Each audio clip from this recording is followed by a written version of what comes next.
Halløjsa. Goddag. Hvad så? Jeg har fået sådan en gavebord her. Jeg har godt tænkt mig at få lavet et andet. Men Hvad vil du godt tænke dig at få lavet? jeg ved det ikke helt. Jeg tænkte på, du kunne måske hjælpe med at finde på, hvad det skulle være. Ja. Kom. Hvad er vi egentlig ved at lave? Jamen, du sagde, at det bare skulle være et eller andet. Så jeg tænker, det bliver sådan lidt. Ja, okay. Hvornår tror du, vi er færdige?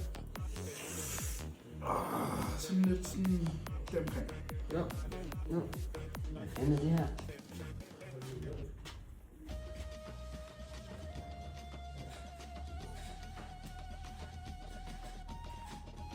Det er sgu da 6-7!